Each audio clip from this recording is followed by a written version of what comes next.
Students, मैं संतोष कुमार यादव आप सभी का इस ऑनलाइन सेशन में स्वागत करता हूं।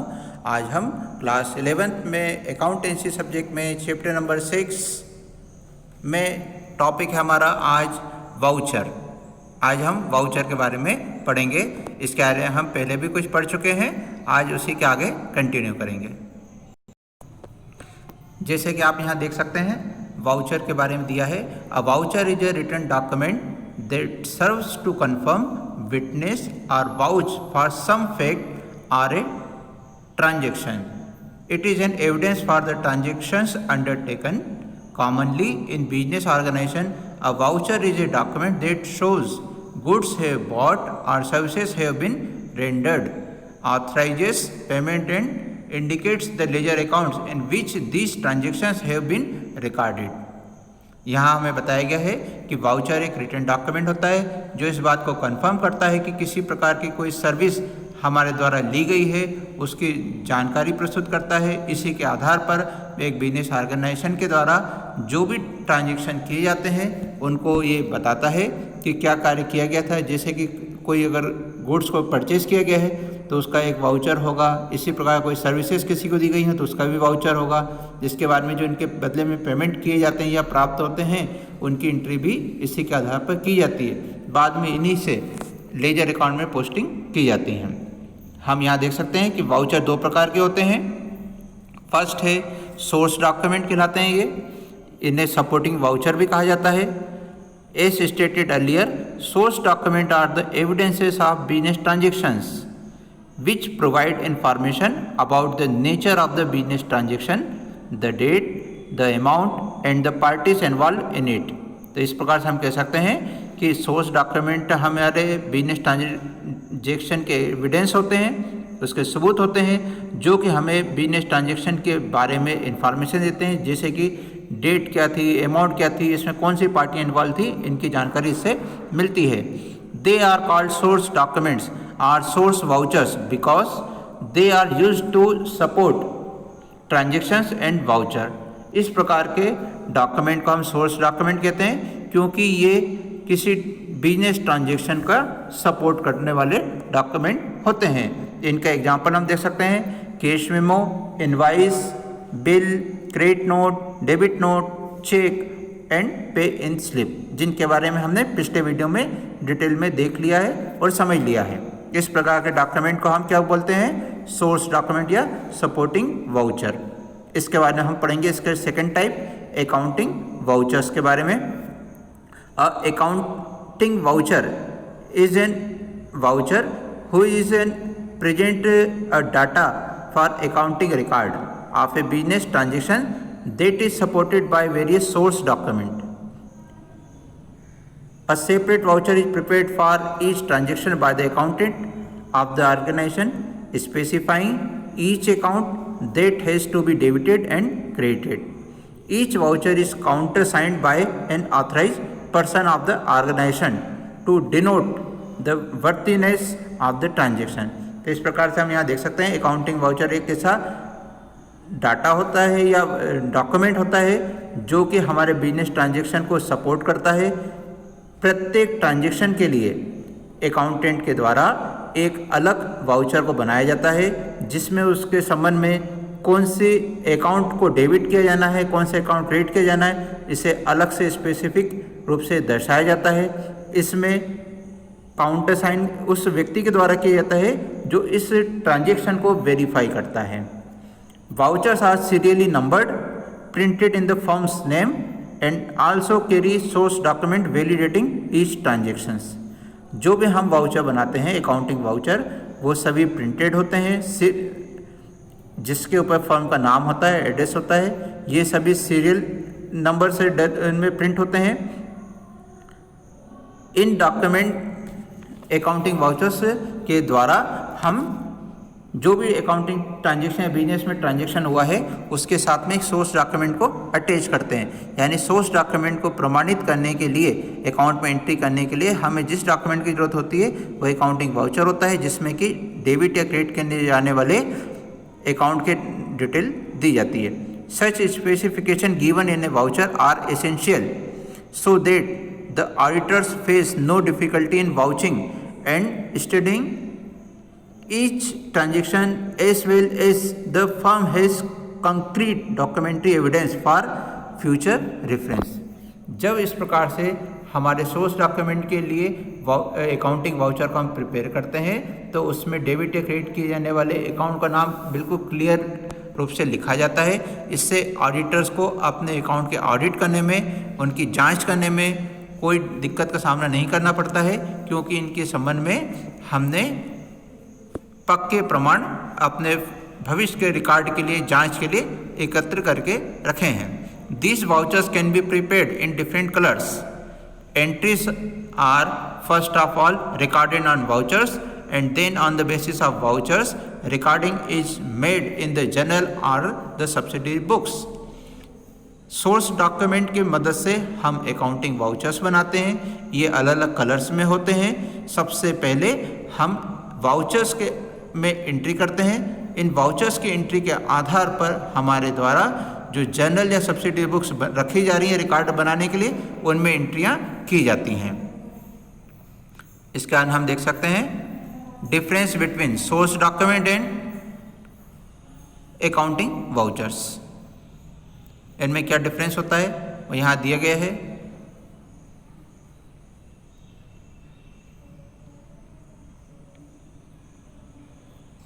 अब हम यहाँ पर देखेंगे टाइप्स ऑफ अकाउंटिंग वाउचर्स।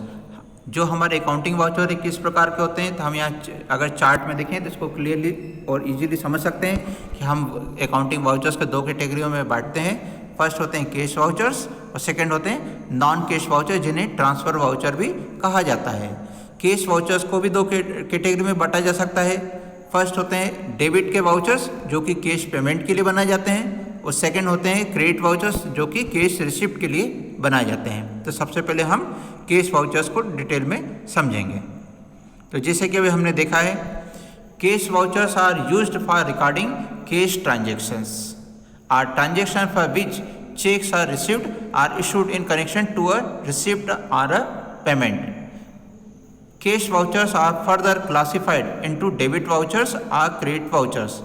तो इसमें हमने देखा कि कैश वाउचर्स हमारे कैश ट्रांजैक्शंस के लिए बनाए जाते हैं। यहाँ पर हमें ध्यान देना होगा कि जब हम कैश ट्रांजैक्शन की बात करते हैं तो यहाँ पर हमारे द्वारा जो बैंक से रिलेटेड ट्रांजैक्शन किए जाते हैं उन्हें भी कैश ट्रांजैक्शन ही माना जाता है। यानी जब कैश वाउचर की बात करेंगे तो कैश और बैंक के माध्यम से होने वाले जो भी ट्रांजैक्शन थे उन्हें इसमें इंक्लूड किया जाता है। यानी कि बैंक को भी कैश के समान मानकर एंट्री की जाती है।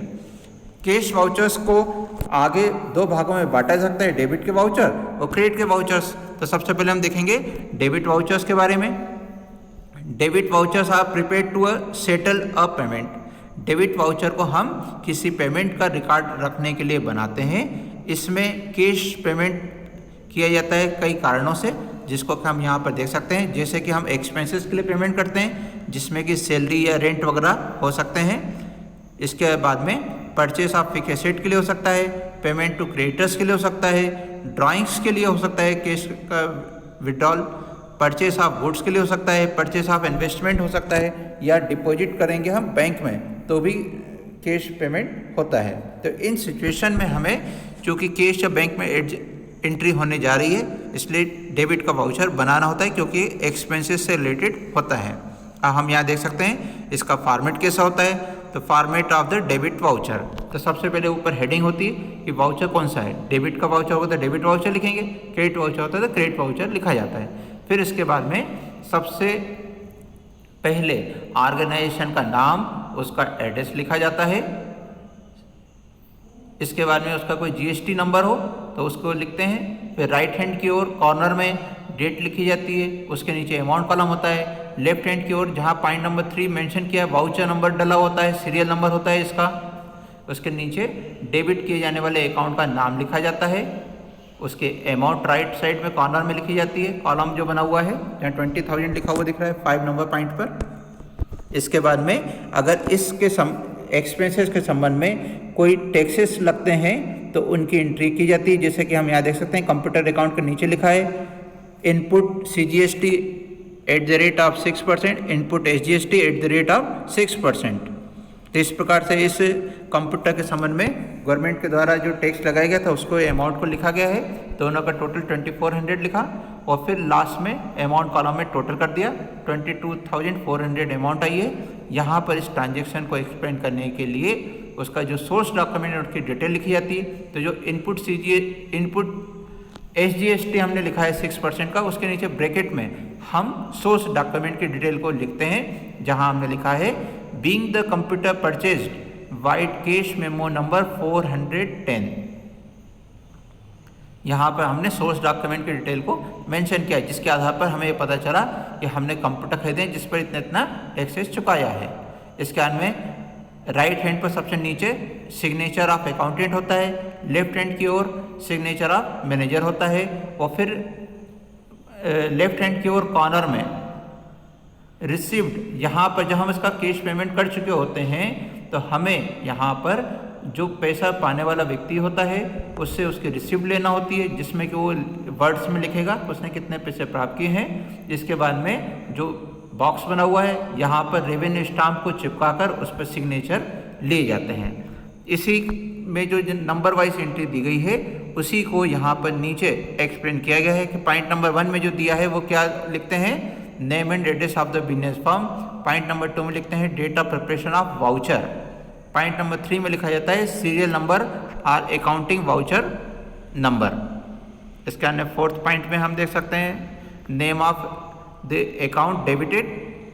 5th में देख सकते हैं अमाउंट ऑफ कैश पेड। 6 में नरेशन है जहाँ पे ब्रीफ डिस्क्रिप्शन लिखा जाता है, डिस्क्रिप्शन है ट्रांजैक्शन का जिसके लिए हमने एंट्री की थी। फिर सिग्नेचर वगैरह की एंट्री है। इस प्रकार से इसे बनाते हैं।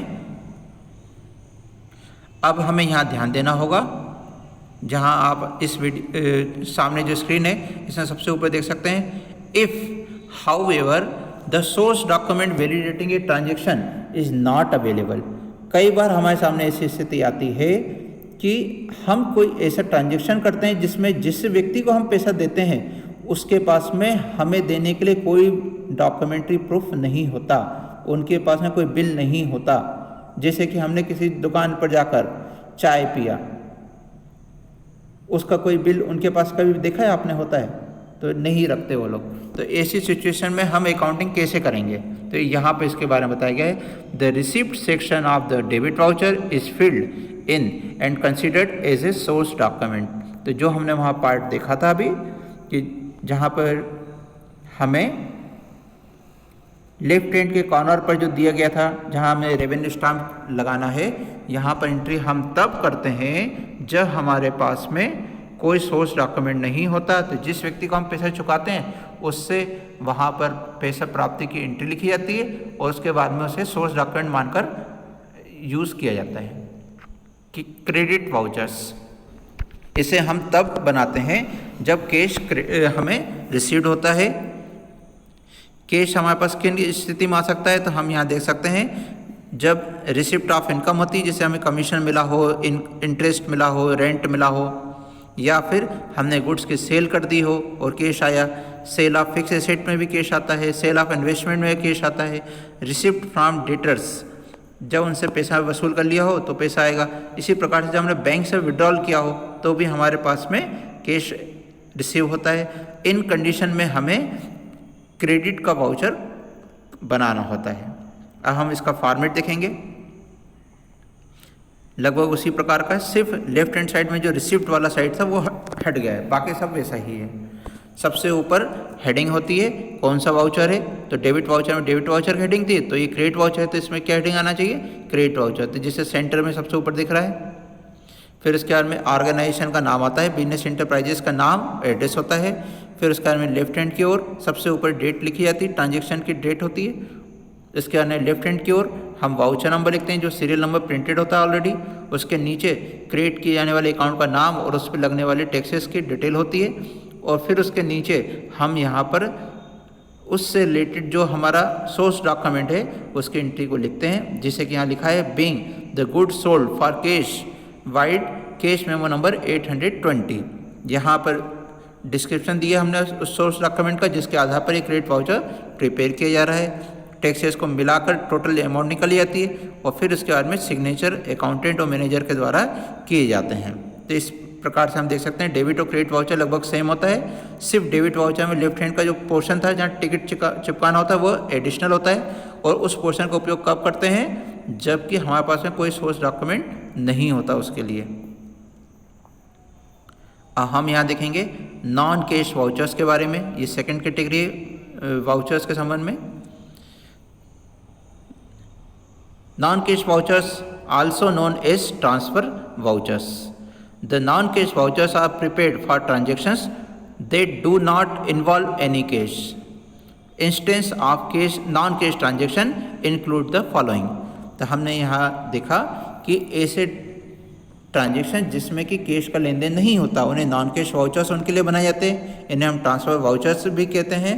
और किन किन कंडीशन में से बनाया जाता है उसकी लिस्ट यहाँ दी गई है, जिसे देख सकते हैं। सबसे पहला credit sale of goods, credit purchases of stock, credit sale और purchase of fix asset, credit sale और परचेस ऑफ इन्वेस्टमेंट, या फिर return of goods sold, purchase on credit, provision of depreciation, write off bad debts, rectification of mistakes.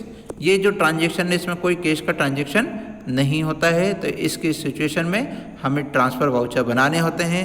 Transfer voucher का हम यहाँ पे format देख सकते हैं। सबसे पहले सबसे ऊपर बिजनेस एंटरप्राइजेस का नाम और एड्रेस आता है, जिसे कभी तक हम देखते आए हैं। इसके बारे में GST नंबर अगर उसका हो तो वो लिखा जाता है।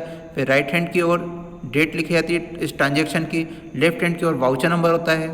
फिर उसके नीचे डेबिट होने वाले अकाउंट का नाम लिखते हैं, उसकी अमाउंट लिखी जाती है। उसी के नीचे क्रेडिट होने वाले ट्रांजेक्शन का नाम और उसकी डिटेल भी लिखी जाती है। यहाँ पर ध्यान देना होगा कि जो हमारे कैश वाउचर्स थे उसमें या तो केवल डेबिट लिखते हैं या क्रेडिट लिखते हैं, क्योंकि वाउचर भी वो या तो डेबिट के होते हैं या क्रेडिट के होते हैं। लेकिन इस में डेबिट और क्रेडिट दोनों तरह के अकाउंटों की एंट्री लिखी जाती है, क्योंकि यहाँ पर कैश की एंट्री नहीं हो रही है। इसके बाद में हम इन सभी के अमाउंटों का टोटल करते हैं और ग्रांड टोटल के अमाउंट के नीचे अकाउंटेंट और मैनेजर अपने अपने लिए निर्धारित स्थान पर सिग्नेचर कर देते हैं। तो इस प्रकार हम देख सकते हैं इसमें सिर्फ एडिशनल पार्टी है, इसमें डेबिट और क्रेडिट दोनों तरह के अकाउंट की एंट्री की जाती है, बाकी सेम है। अब हम इसके बारे में देख सकते हैं कंपाउंड वाउचर्स के बारे में। अ voucher displaying several transactions of debits along with one credit and vice versa is called a compound voucher. Considering this definition of a compound voucher, it can be divided into two types: a debit voucher and a credit voucher. A debit voucher compound shall contain multiple debits transaction and one credit transaction. And इसका नाम देख सकते हैं। यहाँ पर यह बताया गया है कंपाउंड वाउचर क्या होते हैं कि जब एक से ज़्यादा डेबिट या एक से ज़्यादा क्रेडिट होता है और सेकंड साइड में केवल एक अकाउंट एंट्री की जाना होती है, तो उसे हम कंपाउंड वाउचर कहते हैं, जिसमें कि दो तरह की स्थिति हो सकती हैं। फर्स्ट वाला जो अभी हमने देखा डेबिट वाउचर के संबंध में कंपाउंड में, यहाँ पर एक डेबिट वाले साइड में कई अकाउंट होते हैं और क्रेडिट में केवल एक अकाउंट होता है। चूँकि यहाँ डेबिट के अकाउंट की संख्या ज़्यादा है इसलिए इसका नाम रखा जाता है डेबिट वाउचर कंपाउंड। इसके बारे में क्रेडिट वाउचर कंपाउंड ये तब बनाते हैं जब क्रेडिट होने वाले अकाउंट की संख्या ज़्यादा होती है और डेबिट में केवल एक ही अकाउंट होता है। इस प्रकार से हम यहाँ देख सकते हैं कि तीन प्रकार के हमने वाउचर्स के बारे में पढ़ा है, डेबिट के, क्रेडिट के, ये हो गए कैश वाले, इसका में नॉन कैश वाउचर था, और फिर उसके में कंपाउंड वाउचर। इस प्रकार से हमारा इस चैप्टर का जो थ्योरेटिकल पार्ट है ये खत्म होता है। यहाँ हम प्रॉब्लम नंबर 1 जो एग्जाम्पल में है इसको देख सकते हैं। यहाँ दिया है preparation of debit vouchers. Prepare the debit vouchers for the following transactions which took place in Montex stationery. तो यहाँ जो एंटरप्राइज है उसका नाम है मॉन्टेक्स स्टेशनरी। उसने ये जनवरी 4, 2019 को और 12 जनवरी 2019 को 2 ट्रांजेक्शन किए हैं। इनको लेकर हमें डेबिट के वाउचर बनाने हैं। डेबिट के वाउचर कब बनाते हैं सबसे पहले हमें याद आना चाहिए, ये एक्सपेंसेस के संबंध में बनाए जाते हैं। फर्स्ट देख सकते हैं जनवरी 4 में bought 1100 pens for rupees 11,000, paid CGST and SGST each at the rate of 6%, each case wide case memo number 429। यहाँ पर हमें इसकी डिटेल दी गई है। तो जब हम इसको डेबिट वाउचर को बनाएंगे तो सबसे पहले कॉलम बनाना पड़ेगा, हेडिंग हमने डालेंगे। हेडिंग में हमें बिजनेस एंटरप्राइज का नाम लिखना होता है और एड्रेस लिखना होता है। तो यहाँ केवल नाम दिया है, इसलिए हम नाम लिखेंगे सेंटर में मॉन्टेक्स स्टेशनरी। इसके बारे में ट्रांजेक्शन की डेट लिखी जाती है राइट हैंड की ओर सबसे ऊपर। तो डेट हमारे क्वेश्चन में दी है जनवरी 4, 2019, तो ये हमने लिखा 4/1/2019। फिर लेफ्ट हैंड की ओर वाउचर नंबर डाले जाते हैं। तो यहाँ कोई सीरियल नंबर तो हमें दिया नहीं है, इसलिए हम सीरियल नंबर 1 लिख सकते हैं, और कोई नंबर भी लिखा जा सकता है। इसके नीचे फिर हमारे एक लाइन खींची जाती है। फिर हमें डेबिट होने वाले अकाउंट का नाम लिखना होता है। यहाँ पर हमें ध्यान देना होगा कि ये जो दुकानदार है ये क्या कार्य करता है, स्टेशनरी। मॉन्टेक्स स्टेशनरी दुकानदार के दुकान का नाम है, यानी वो स्टेशनरी आइटम खरीदता बेचता है। तो स्टेशनरी आइटम उसके लिए क्या होगा, उसका गुड्स। तो हमें सबसे पहले ध्यान देना होता है कि किस चीज़ का आइटम हम सेल करने का कार्य कर रहे हैं। तो यहाँ पर 1100 पेन को खरीदा गया है। तो पेन स्टेशनरी की दुकान पर खरीदने बेचने का ही काम होता है, इसलिए उसके लिए क्या होगा, गुड्स। और गुड्स खरीदने की स्थिति में हम परचेजेस अकाउंट को डेबिट करते हैं। इसके साथ में जो हमारे टैक्सेस हैं उनकी एंट्री भी करना पड़ेगी। चूँकि परचेसिंग की गई है इसलिए टैक्स हमें पे करना पड़ेगा, इसलिए इसका नाम हो जाएगा इनपुट CGST अकाउंट, और सेकंड है इनपुट SGST अकाउंट, जो कि क्वेश्चन में हमें 6% के रेट से दोनों के बारे में बताया गया है। तो सबसे पहले पेन की अमाउंट लिखेंगे परचेजेस अकाउंट में 11,000। इसके बाद में 11,000 का 6% निकालकर CGST में और SGST दोनों में अलग अलग लिखना होगा, क्योंकि ईच वर्ड यूज़ किया गया था। इसके अमाउंट हमने लिखी 660 दोनों की आई। इसके बाद में इस ट्रांजेक्शन को एक्सप्लेन करने के लिए हमें उसकी डिस्क्रिप्शन लिखना पड़ेगी। तो इसमें हम ये जो स्टेटमेंट दिया था इसे कॉपी कर सकते हैं। तो इस प्रकार से अमाउंट को हमने निकाला। फिर टोटल 12,320 आया। इसके नीचे सिग्नेचर ऑफ अकाउंटेंट और सिग्नेचर ऑफ मैनेजर का कॉलम होगा जहाँ सिग्नेचर किया जाता है।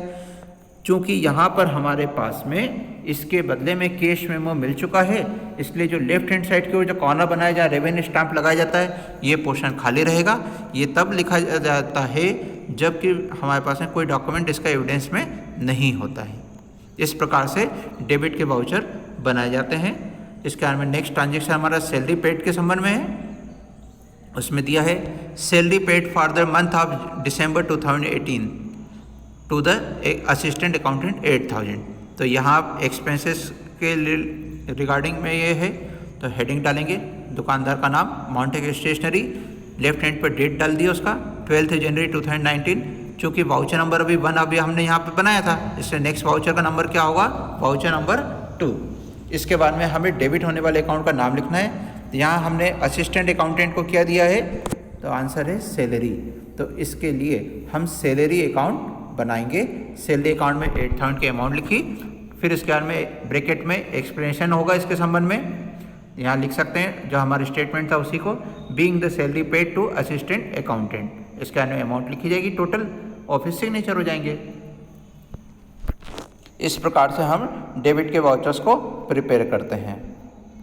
इसके बाद में हमारी एक्सरसाइज में बहुत सारे हमें क्वेश्चंस दिए गए हैं, जिन्हें कि आप एग्जाम्पल को देख के समझने का प्रयास करें, और इसके अभ्यास करने से आपको जल्दी ही बनाना आ जाएगा।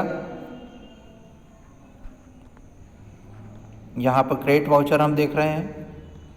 डेबिट और क्रेडिट वाउचर में सिर्फ डिफरेंस क्या होता है, हेडिंग चेंज होती है, डेबिट के क्रेडिट हो जाता है और जो स्टाम्प वाला पोर्शन है वो हट जाता है, बाकी सेम प्रोसीजर होता है। इसके बारे में ये ट्रांसफ़र वाउचर हम देख रहे हैं। तो ट्रांसफ़र वाउचर में डेबिट और क्रेडिट होने वाले अकाउंट दोनों के नाम लिखे जाते हैं।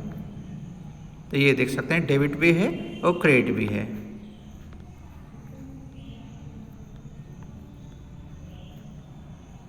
अब हम यहाँ देख सकते हैं हायर ऑर्डर थिंकिंग स्किल के क्वेश्चंस दिए गए हैं। ये बहुत ही सोच समझ के करने वाले क्वेश्चन होते हैं। क्वेश्चन कन्फ्यूजिंग होते हैं, ध्यान से समझ के हम जब इसको पढ़ते हैं और थ्योरी को थोड़ा सा फोकस करेंगे तो ये हमें ईजिली बन जाते हैं। अगर हम इसको बिना समझे आंसर देने की कोशिश करेंगे तो ये हमें कन्फ्यूजन क्रिएट करके हमसे गलत आंसर निकलवा लेते हैं। यही इनकी खासियत है, इसलिए इनको नाम दिया है हायर ऑर्डर थिंकिंग स्किल।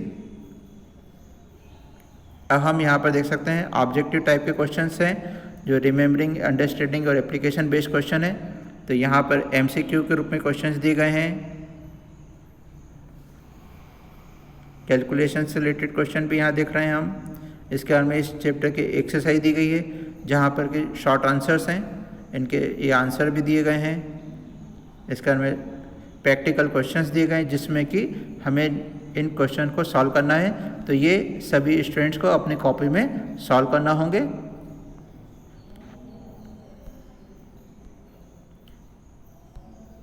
तो इस प्रकार से हम देख सकते हैं कि 9 क्वेश्चंस यहाँ दिए गए थे, इन्हें आप सभी सॉल्व करें। इस प्रकार से हमारा चैप्टर कंप्लीट होता है। Thank you.